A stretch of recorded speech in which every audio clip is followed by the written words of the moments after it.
All right. Too many buttons. I think I figured it all out. Uh, no such thing. More buttons, more knobs, more things to adjust and set up the settings that Yeah. set up Yeah. Peter's life. Anyway, welcome to Geek Out number 47. I'm moving right along here. This is a spoiler filled, yes, you heard correctly, spoiler filled review, I guess.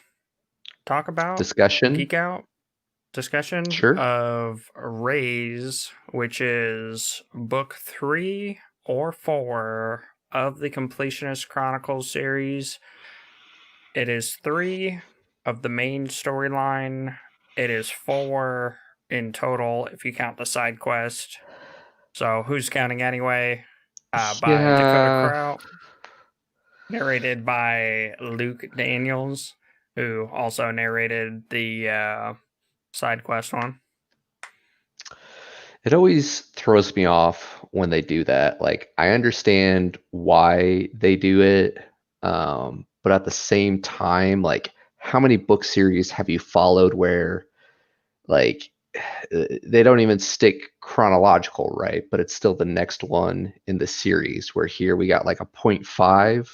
Like, can you really have a point 0.5 book? I don't know. It's If it's anime, yes, you can, because a point 0.5, but that's a different level of point 0.5. That's like a recap summary of where mm, we're at, where we're going. yeah, yeah, I guess that's true. And well, I'm trying to think because when we start this book up, we still get the recap of everything with Joe, right? So it's not even like the storyline stopped per se.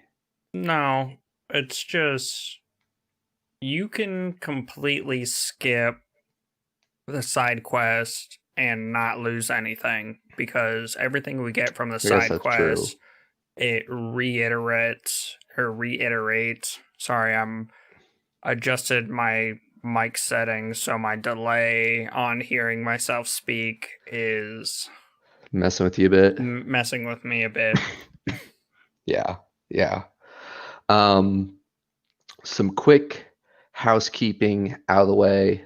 First and foremost, to all our lovely supporters out there, we're sorry we haven't been keeping up with our weekly videos.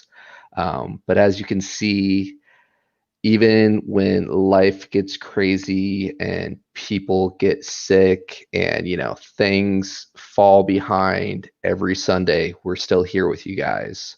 So you know where to find us. We're planning on getting back on the wagon with our video creation, have a number of spoiler-free reviews in the pipeline, a number of tech related videos in the pipeline. Really appreciate all the love and support that we've gotten for the how to tinker with your mic and play multiple things through your speakers. That is our first video to hit over 2,000 views. Huzzah us. Happy belated Halloween to you all. Hope you all got plenty of candy in a safe manner while not getting any Rona in the process. And happy belated birthday to our Padre, which is just oh so fitting because, birthday on Halloween and his sons are a couple of jokers. So now, sorry, what you got, Pete? I lost it. Okay. We could come Anyway, back to it if we got any more housekeeping on there. This is book 3/4 of the Completionist Chronicles, and we are almost current with the series. Going to try to do, oh man, brain fart. What's after Raze? It goes Ruthless. Ruthless. Thank you. Going to try to get to Ruthless next month. They Um, all start with R. And you can't even Yes. see my hand. Uh, Anyway. Oh, that's random oh. camera exposure glitchy stuff. Anyway, Yeah. yeah, we completed a lot.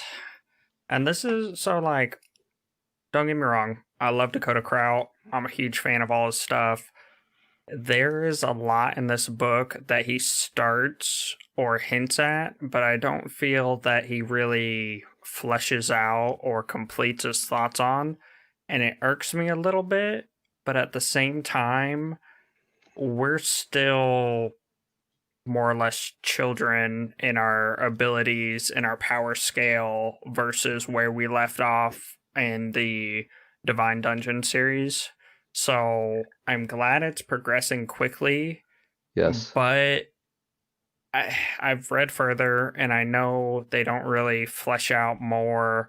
For me in particular, it was the fact that we got into the wilderness Mm-hmm. and the wolfmen basically say, "You're too weak. This is a level 30 raid zone."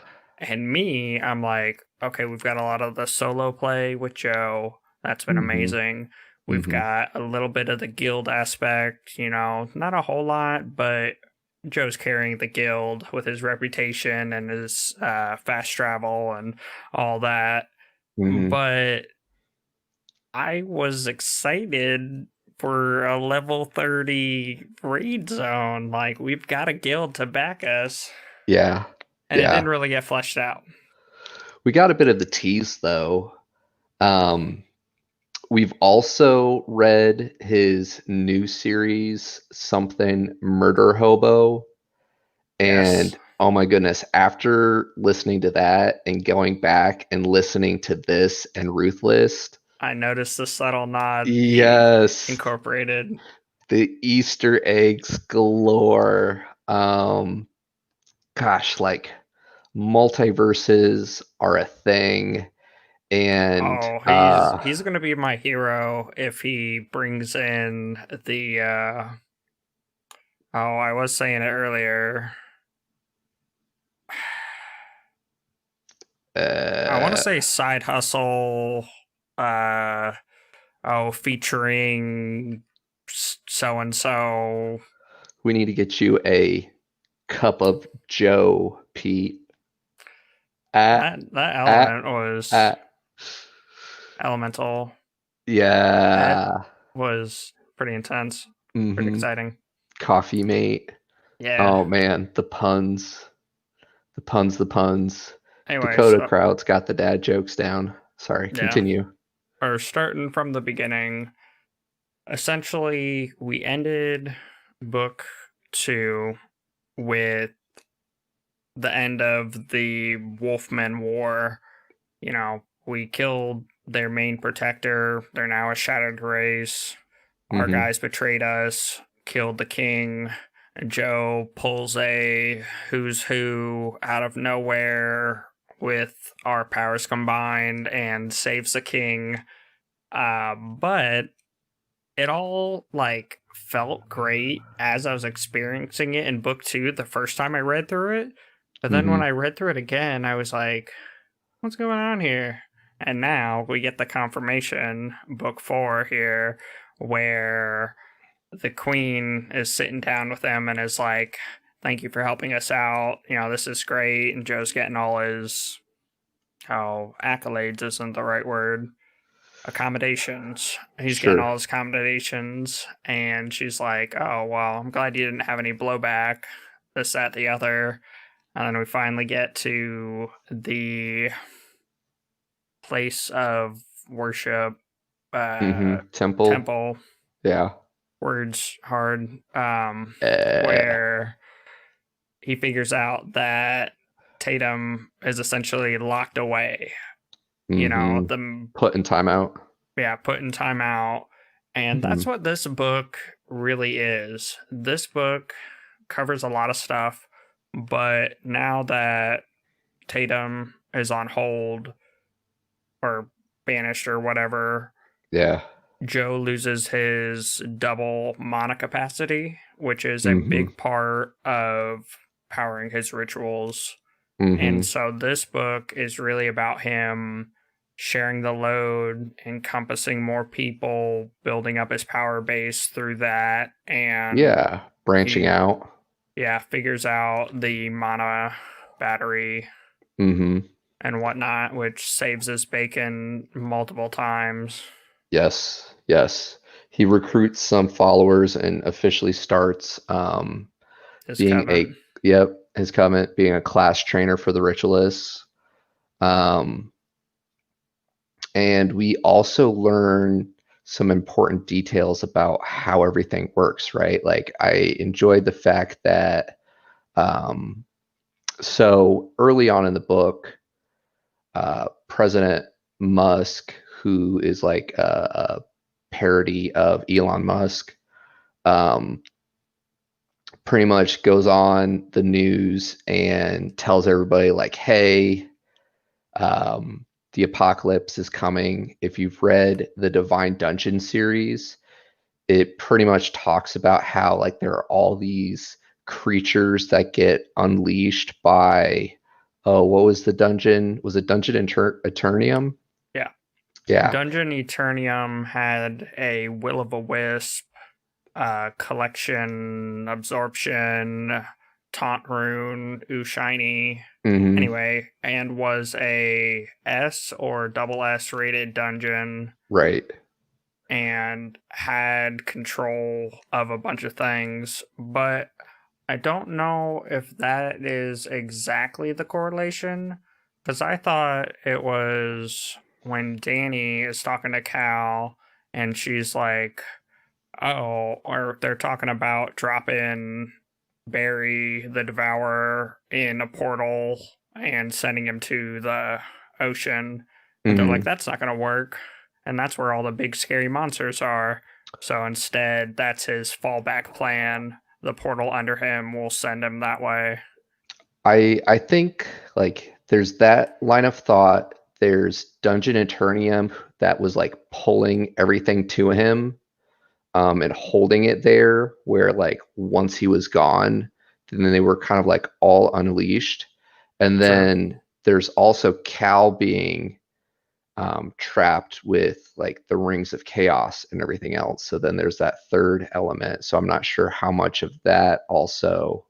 Or, well, Um, and that's where on the Chains of Chaos, I'm confused as to if when Elon initially connects the Cal to his computer, if mhm, the chains are gone, because I kind of feel like that's what happened. Because the fact that people can just touch the core to their head mhm, and be incorporated into Dungeon Eternium right off the bat, or Cal Soul Space, mhm. that means that Cal has expanded his influence again.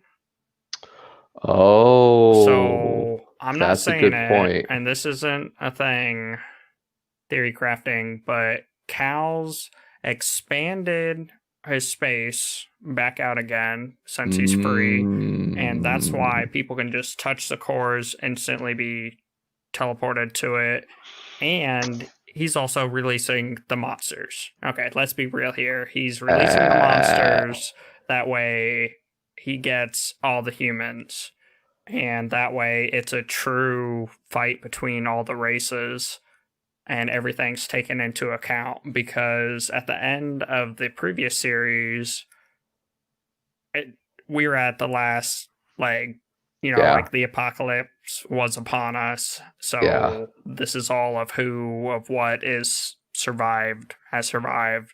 So now humans get there. Okay, Mhm. let's collect the remainder of our resources, that way we can become relevant. Go down that rabbit hole a little bit further because like we were really learning Cal's capabilities as far as like expanding his influence through different means. But just imagine if you But connected everything's him, changed. yes, and everything is interconnected through the internet. So just imagine if like he's able to access that, if he's truly able to connect into the interweb. Well, And that's how he got all his datum or his information. right, but also people are able, if people are able to log into the game and get into his soul space through the interweb, why couldn't he expand his influence through the Yeah, interweb but that way? two-way versus a one-way valve. Mm-hmm. Mm-hmm. Yeah, so he's been expanding since book one, and he's saying, "Hey, everybody, get in here." Right. Yeah, because there's a moment in this book where Poppy is talking about he has a daughter, and essentially he's a little distraught because he came to Dungeon Eternium to utilize his duelist skills to provide an income for his family and support his daughter. Mm-hmm. When he calls after Elon Musk comes in, and anyone who's in a pod or anyone who's connected, their body's just gone. Mm-hmm. Initially, book one, side note, um, Joe had to go through all the normal human testing to figure out how to decompose his body, which in my mind is how they get the energy to Cal. But Right. now everybody who's connected, their body's already been absorbed, which Cal can absorb stuff inside his influence. Ooh, good point. Good Because, point. yeah, when they go back to find Poppy, his body's gone. So we get that Yeah. whole like heartstring moment where he basically says, if I didn't call, they thought that I abandoned her to the apocalypse, which, is sad. Mm-hmm. But it turns out anyone under the age of 16 is able to go to a separate daycare center where there's education, free care, all this other stuff that They also train them for their new life, right? Like that was another comment he also made. Like by the she'll be time more prepared. she's of the age of majority, she'll be more prepared than the rest of them at how things work. And again, pure theory crafting, but the fanboy in me wants to think that like Danny's also kind of helping running that daycare, right? Like her and or Grace are helping kind of like keep track of all the children and make sure everybody's taken care of there. I No, you disagree? I think she'll have a big influence, but I still think that's just their little separate island they created where Okay. they've got their tree and everything. I mean, she's definitely going around interacting, doing whatever she wants because she's immortal now. Mm-hmm. But I feel due to being connected to the internet and collecting all the datum and having everybody's knowledge of everything, Mm-hmm. he automated it. Just created a structure, created Sure. bots, AIs to orchestrate. Minions. Yeah, kind of like Ready Player One. While you're in school, it's a no PvP zone. You know, kind of like when Joe is about to own that random lady who has the same name as his ex-wife, but it's like you Uh, can't hurt someone in good standing. right. I think she'd Yeah. have a lot of fun with that. It also adds another layer of intensity where by meeting up with the Wolfmen, we truly learn what it means to be a shattered race, right? Like we get Yeah. all the feels through Poppy as he's worried about what's going to happen with his, baby girl and finds out that, oh, she's safe in a daycare and he could pretty much go visit her whenever. And that Grandma his stayed with her. So like she still has somebody familiar there, but then we learned that as a shattered race, the Wolfmen, they don't get that daycare setting Or no, anymore, they do. right? No, no, no. When they're a shattered race, they don't.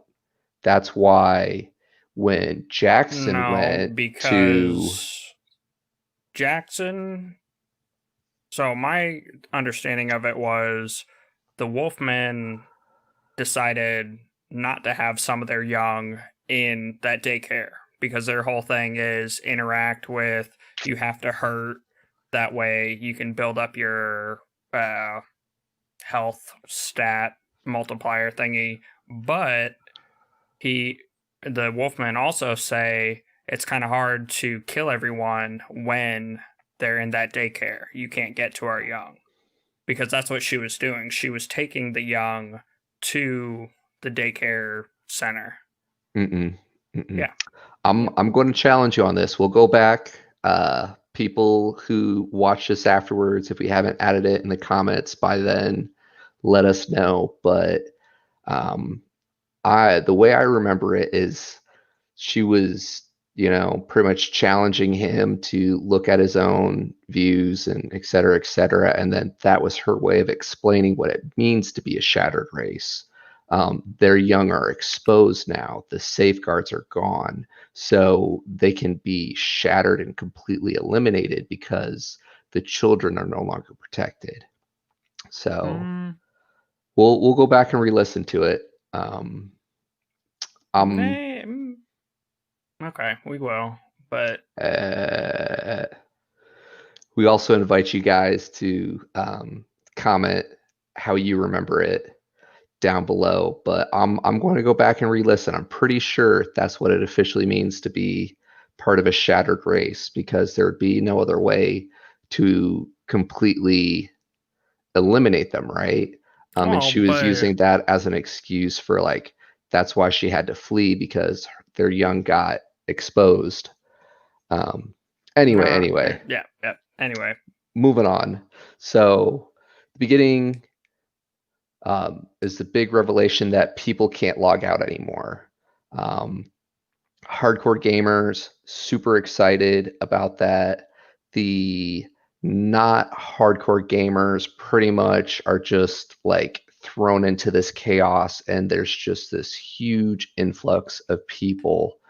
And I'm misremembering, probably going to misremember it, but I think, like, of all the people, at whatever point it was in the book, and hopefully this isn't bleeding into the other one, because I also listened to Ruthless today, because it's so hard to stop right at book 4 without going into book 5. But I think it's like less than 1/5 of humanity actually goes into Eternium, and even I still, I don't think they fully flesh out the numbers. It's all speculation. yeah, I thought at one point they said like 18%, but again, I could be misremembering.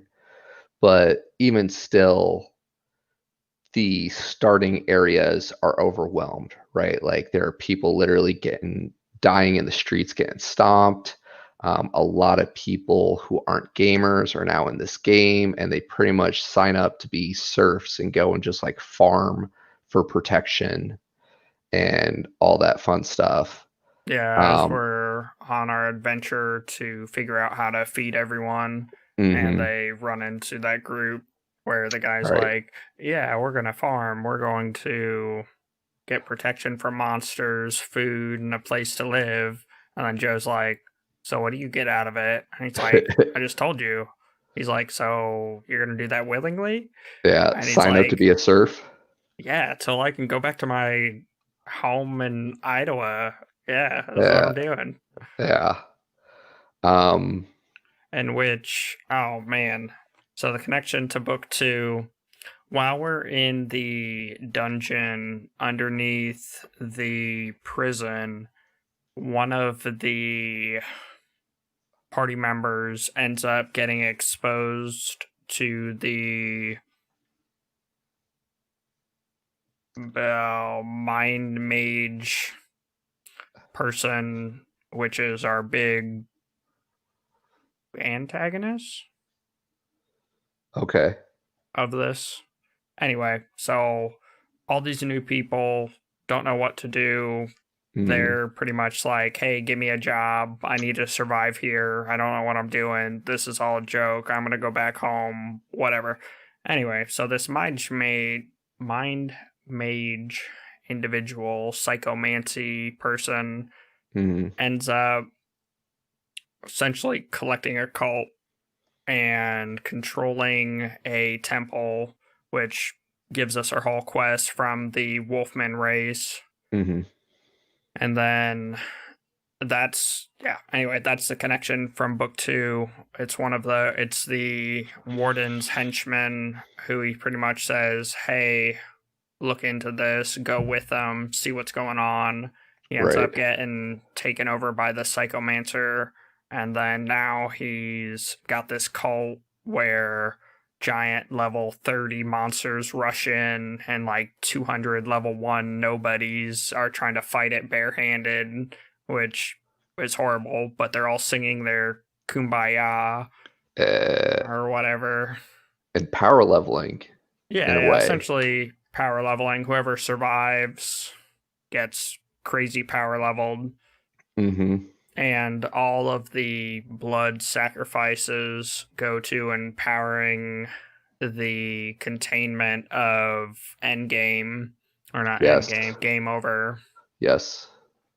Which, that was one of those things that didn't really get fleshed out enough for me, because so we go and we're kind of bouncing back and forth, which fast travel system is awesome and it makes a lot of sense for how games normally go. You're not prepared for an area, leave, power level, get new gear, yada yada, come back, address it. Special items, whatever you gotta do to overcome the obstacle. Yeah, and then like we use the battery to finish converting the it's some higher name, not altar, not temple, cathedral. Anyway, we convert it, and the Hierophant psychomancer is pretty much like, ah ha ha, you've ruined everything. You fell right into my evil monologue plot. And Game Over comes out, and if it eats you, it deletes your character, which means you're dead. You're gone. Permadeath. You are nothing, which is still... I don't really believe that any of these people are actually dead because they're all inside Cal. True. Cal. Yeah, Cal. I don't know why I was thinking Cal. Anyway. You've been watching Dragon Ball Super? I don't think there's anything new since I stopped. Well, I was just saying there's a Kale in there. Anyway. But the Game Over didn't really feel fleshed out because his whole party's dead. Mm-hmm. He's literally got the Hierophant by the throat, and then Endgame pops up. No idea what happened to the Hierophant, but we did disconnect all of the people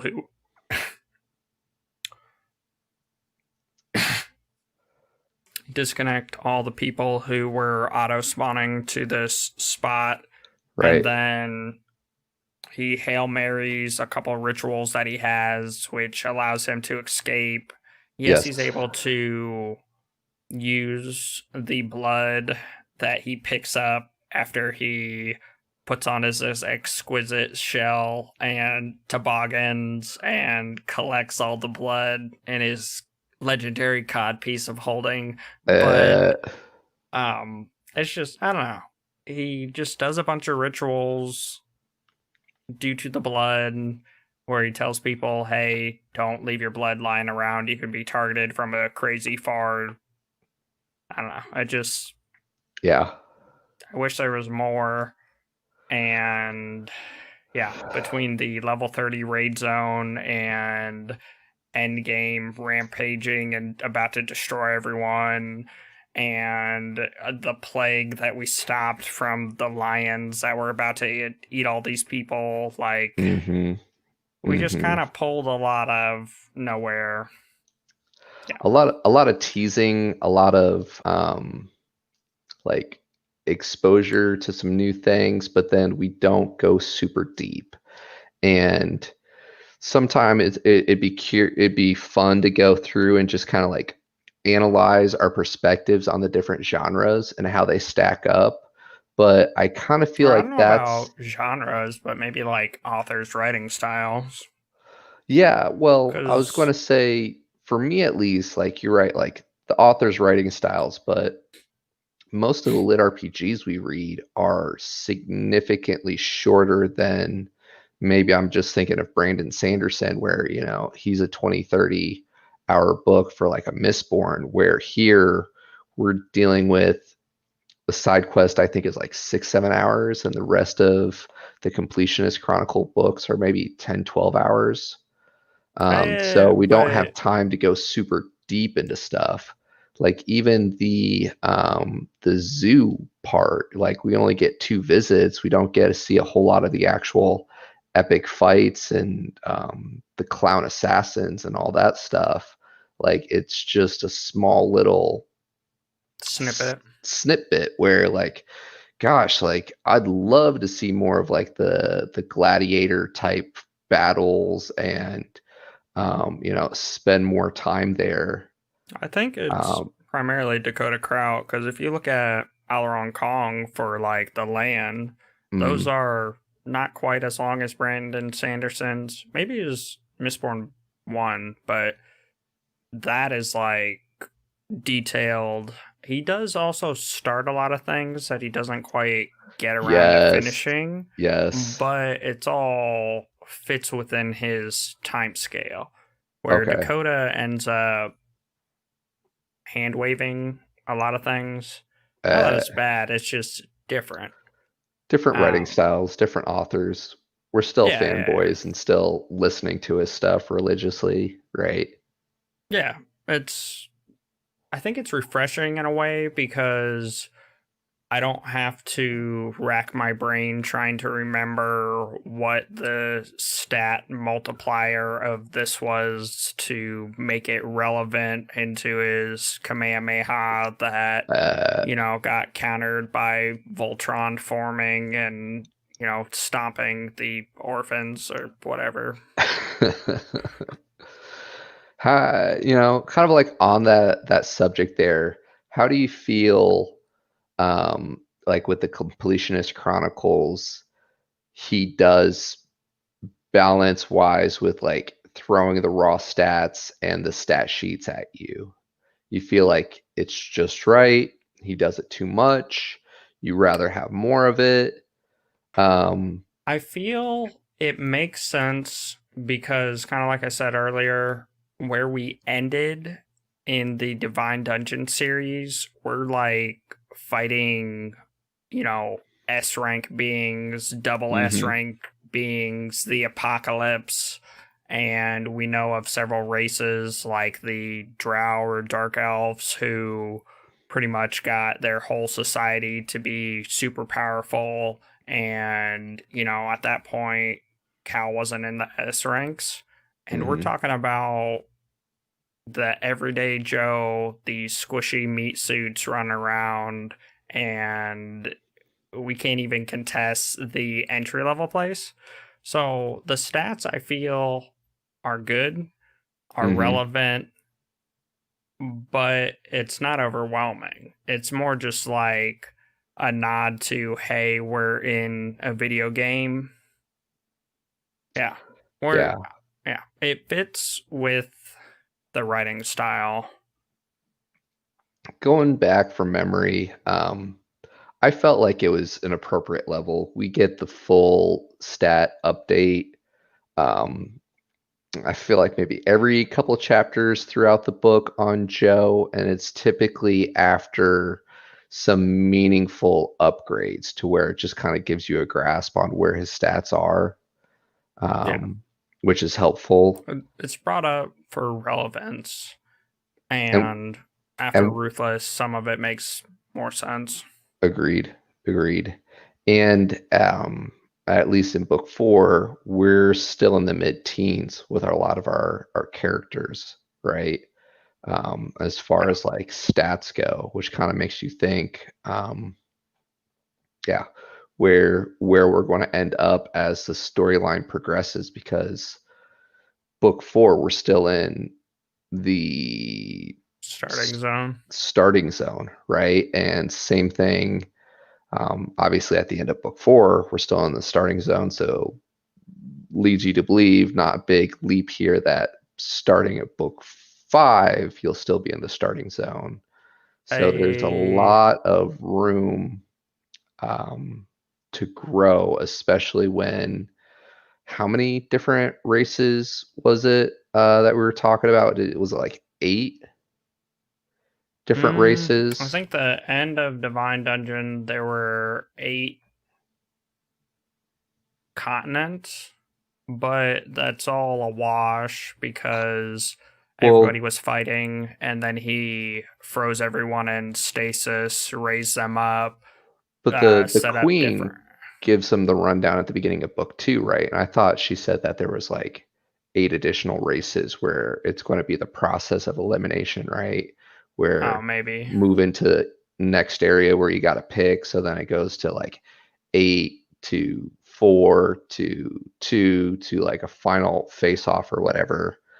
Um, yeah, And yeah, then yeah, Cal pops out of the sky and says, "Well, that was fun." yeah. And yeah, Now you've completed the second part of the tutorial. Take on my goblin horde. yeah, like we haven't even gotten to Cal.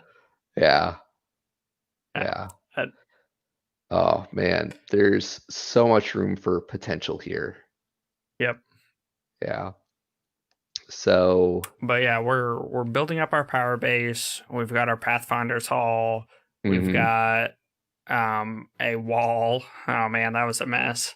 A wall Yes. around our guild area, Mhm. and in a good slash bad turn of events, all those village people in the town that the guild took over that we were worried about for losing their minds, for becoming tree people in a instant dungeon, they all Right. died. The big Right. boom, everybody dead except for our Barrington, Yeah. our bear guy. He's still alive and kicking and all that. Yeah. And We really don't get to see a whole lot of him though. We just hear about him in the beginning, Sir Barrington. yeah, it was just that way. He, I think, said, "Hey, there's a salt mine Mhm. which we capture and then use as a nuclear testing facility, more or less." Mhm. And then, yeah, that's all we know of him. Right. Uh, so yeah, increasing our power base, contribution points, coffee run Oh man. destroyed. Just kidding. I don't need you anymore. I have my coffee mate. Did you ever have to deal with contribution points or like DKP when it came to rating in MMOs, dragging I kill points or whatever? A little bit, not a whole lot.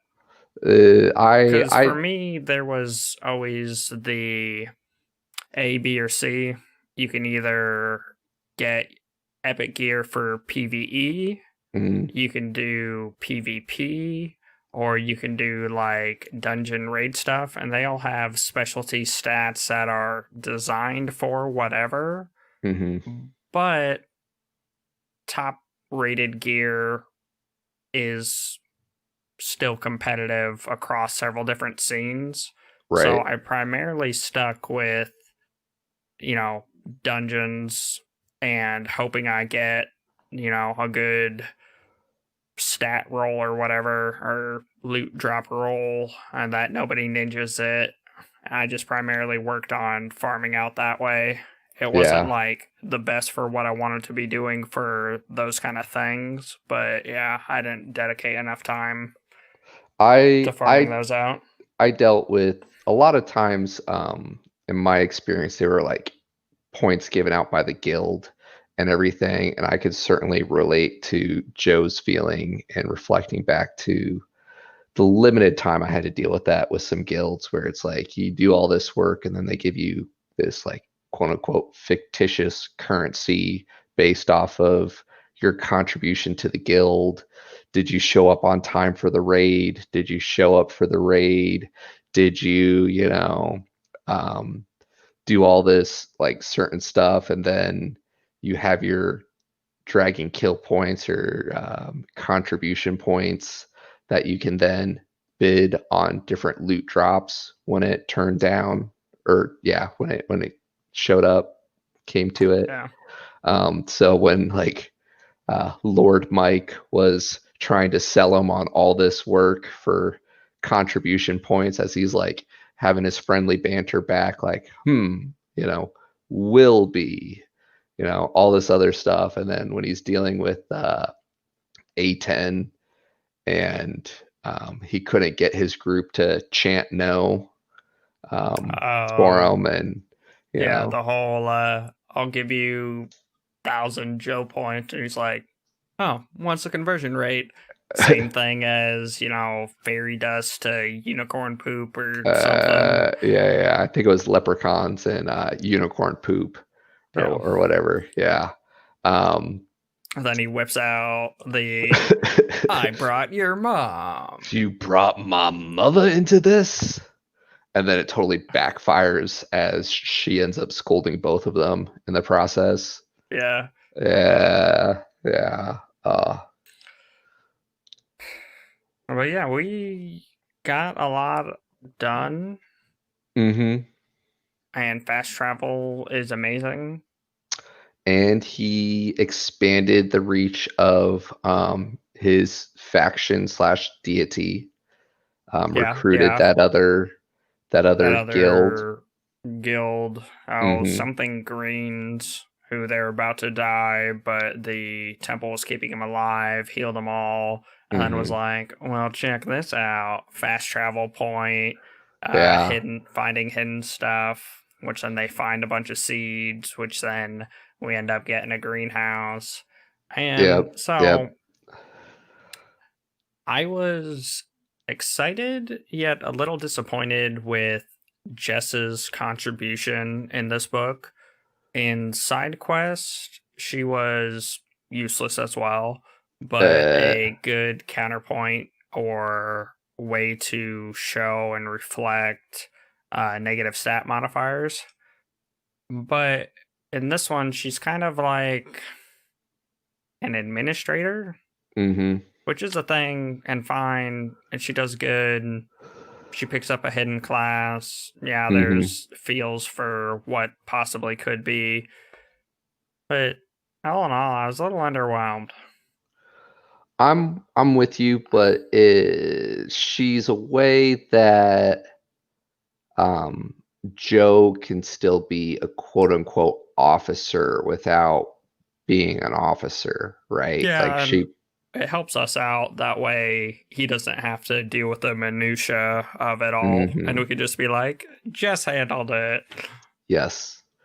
Yeah, and I get that, but I'm with you. It'd be fun to see her more.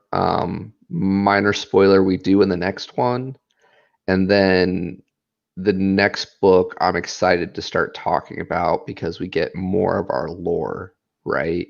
Where this one, well, this one was good to kind of reemphasize the prior problem we were having in the Divine Dungeon series, where the nobles have a stick up their butt. Yes.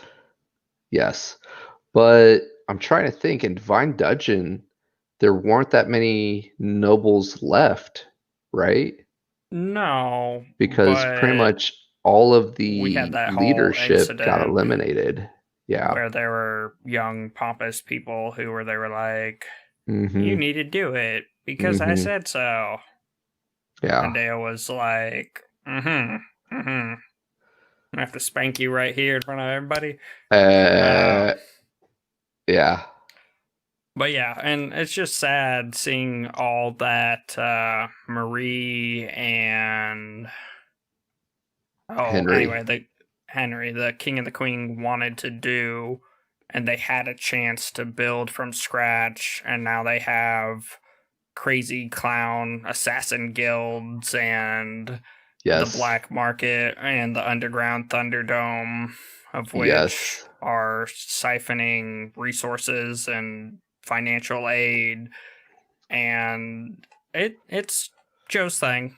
He literally comes in and destroys everything. Book 1 took out the Archmage and destroyed the monopoly on Mm-hmm. mages from the Mages College.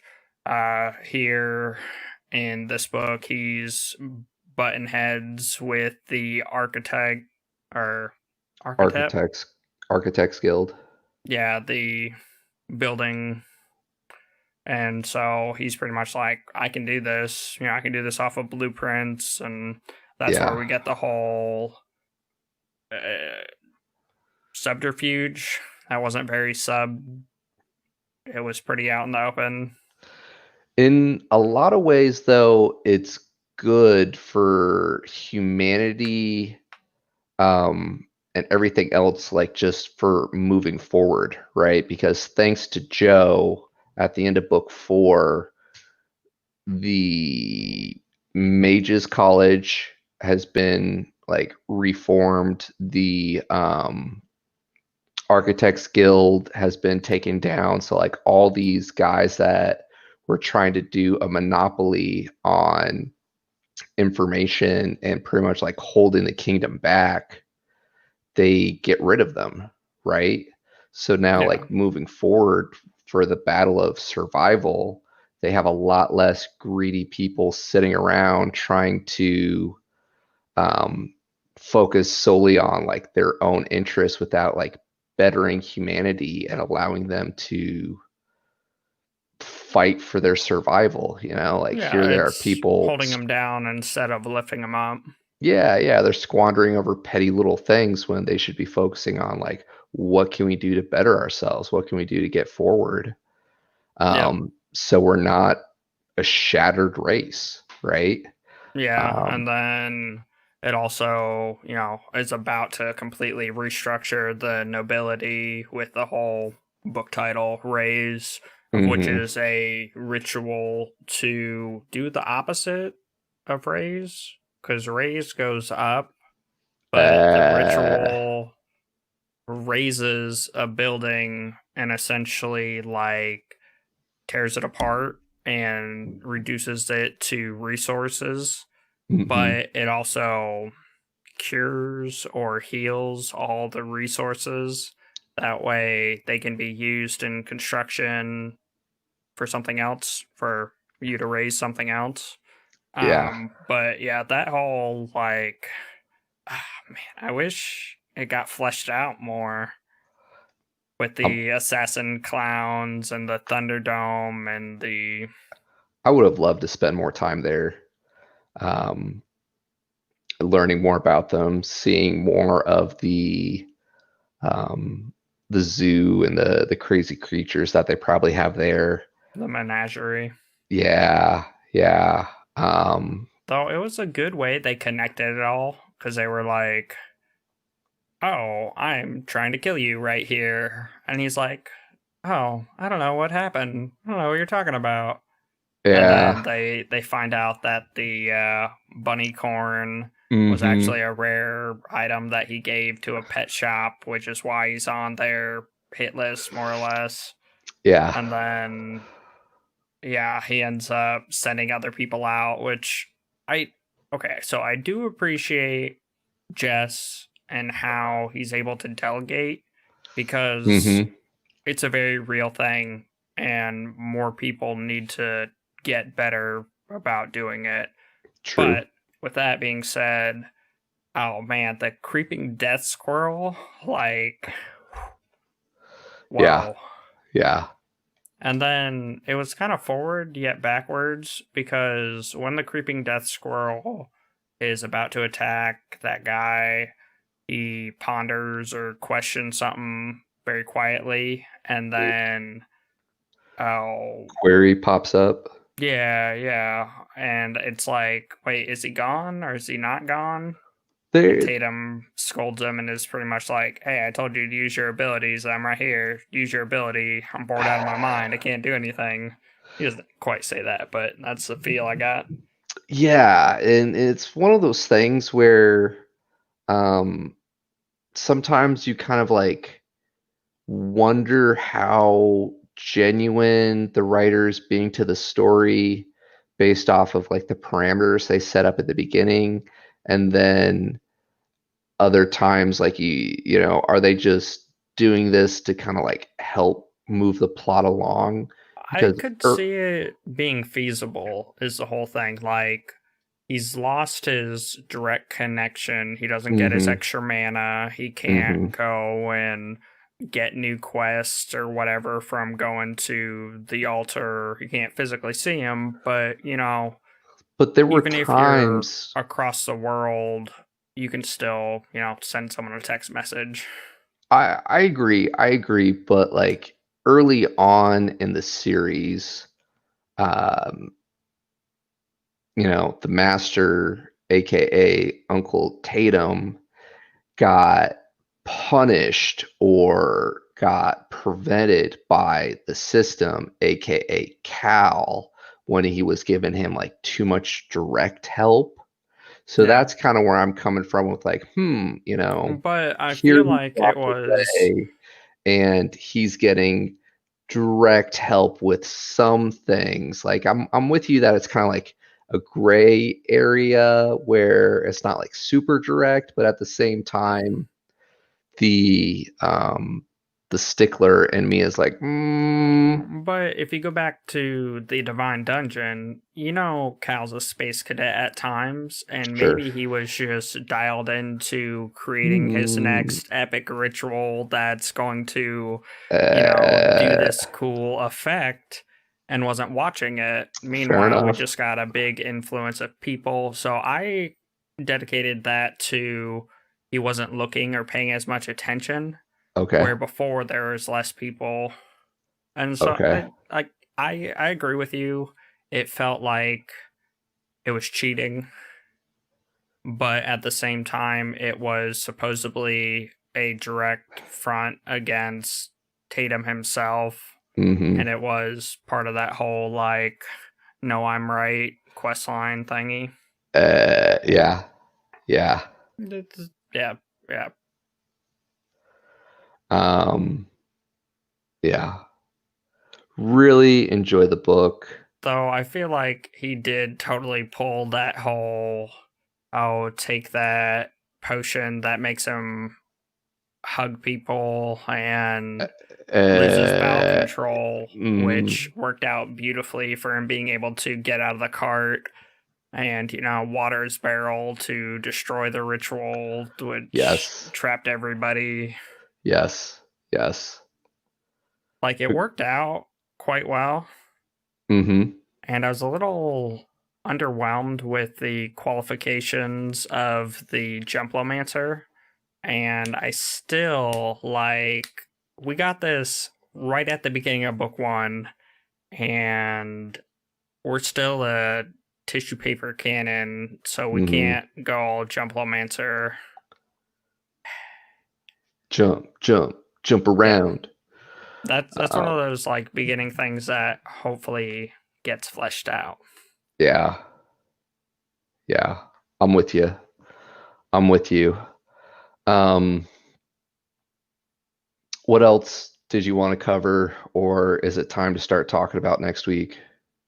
Uh, Let me just do a quick rundown. We talked about how we didn't talk about the magical synesthesia, where he can now hear enchantments or magical effects, which coupled with his how I find Luke, Hidden sense or whatever. yeah, with his hidden sense is going to be pretty awesome. Please stay tuned. Mm-hmm. Mm-hmm. Talked about the nobility, talked Right. about the Wolfmen finding the greenhouse, Yep. Endgame starting the Covenant, Yep. Poppy kids being whisked off to Neverland. Mm-hmm. Um, The end of Earth as we know it, influx of yeah, people. Um, gosh, book 4 and 5 are starting to blur together for me, so I got to be careful here. Um,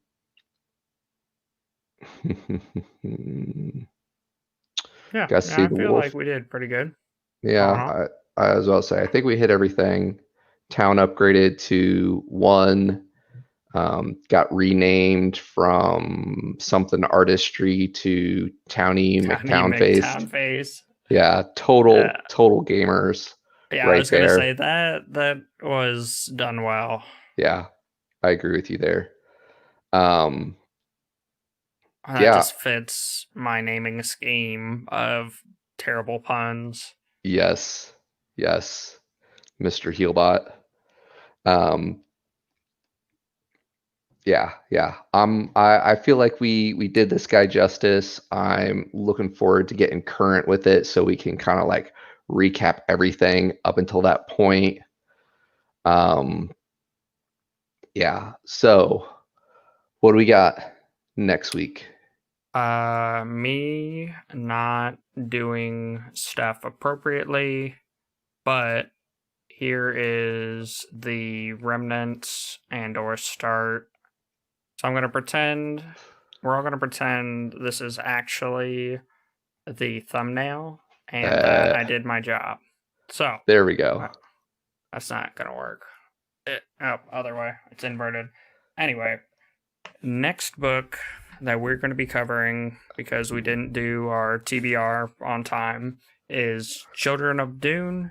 It is the 3rd book in the series by Frank Herbert. I've not read it, but we ended 2 essentially killing off our main character. So good job, Frank Herbert. No main character immunity here. Yeah.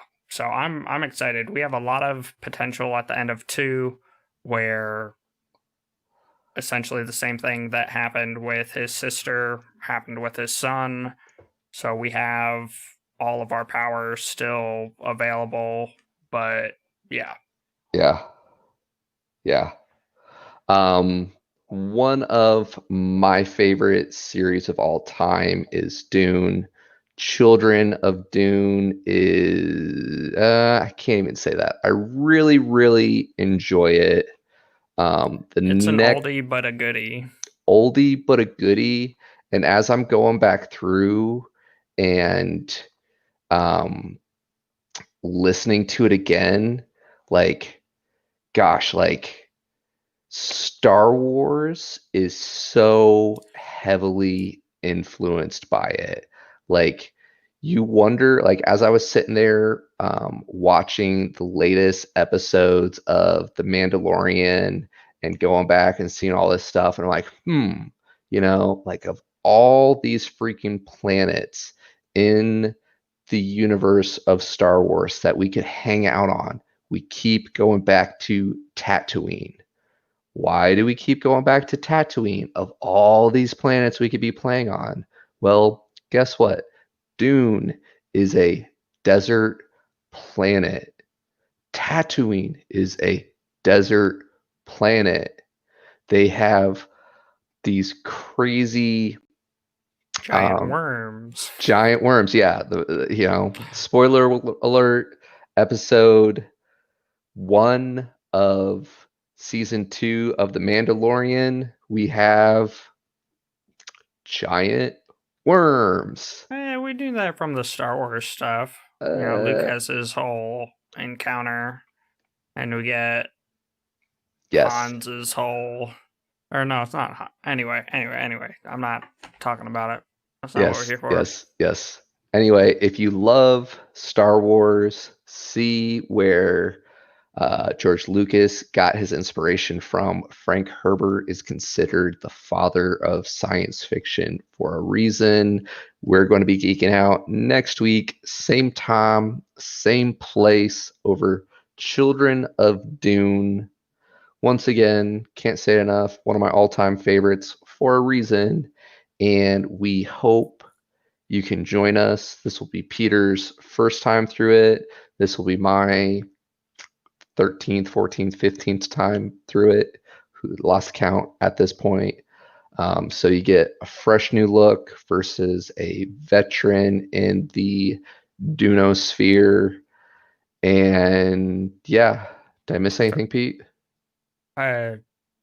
sides up, or as Madre likes to say, speaking of airplanes, if anybody got lost coming over here, apparently we do daylight savings, so that's why our time's off. Really messed me up, Yes. but yeah, that's why your 8 o'clock is not equivalent. Apparently, other people do daylight savings. I knew we did it, but it's Yeah. normally Yeah. not right after Halloween. It kind of like crept up. Yeah. Yeah. I don't want to go down that rabbit hole. Daylight saving time's unsafe. We just need to get rid of it. I Anyway, feel like it's a conspiracy theory with all the clock manufacturers because their uh, clocks aren't as good as they used to be, and we don't make anything as good as they used to be.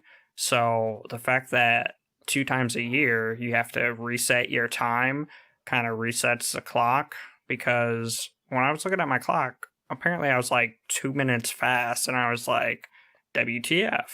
So, yeah. it's better than all our clocks being 15 minutes fast, and then we. Yeah. Yeah. Anyway. Okay, old man. Let the kids go home. Thanks for geeking out with you Thank guys. you. Bye. My